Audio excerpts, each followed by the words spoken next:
R न्यूजमध्ये आपलं सहर्ष स्वागत. पाहूया आजची बातमी.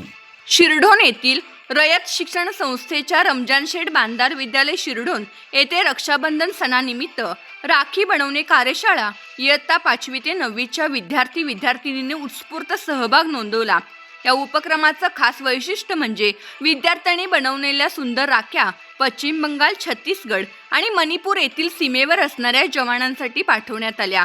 शिरढोणमधील जवानांच्या सहकार्याने या राख्या संबंधित ठिकाणी पोहोचवण्यात आल्या असून रक्षाबंधन सणाच्या दिवशी कुटुंबापासून दूर असलेल्या जवानांच्या चेहऱ्यावर हास्य फुलवणारा हा उपक्रम ठरला. या कार्यशाळेचे आयोजन मुख्याध्यापक एस.बी. खरात, पर्यवेक्षिका सौ एस.डी. देसाई यांच्या मार्गदर्शनाखाली करण्यात आले. कला शिक्षक डी.आर. पाटील यांनी विद्यार्थ्यांना राखी बनवण्याचे प्रात्यक्षिक दाखवून मार्गदर्शन केले. या उपक्रमात शाळा समिती, शाळा व्यवस्थापन समिती, शाळा व्यवस्थापन व विकास समिती, सल्लागार मंडळ, माजी विद्यार्थी संघ, शिक्षक, शिक्षकेतर कर्मचारी, विद्यार्थी-विद्यार्थिनी यांचे सहकार्य लाभले. या उपक्रमातून विद्यार्थ्यांमध्ये देशभक्ती, सर्जनशीलता आणि सामाजिक बांधिलकी भावना वृद्धिंगत झाली. जवानांच्या चेहऱ्यावर उमटणारा आनंद शाळेतील विद्यार्थ्यांना आशीर्वाद रूपाने लाभेल असा विश्वास उपस्थितांनी व्यक्त केला. आर न्यूजसाठी राहुल रत्नपारखे, कुंभोज, हिंगणगाव.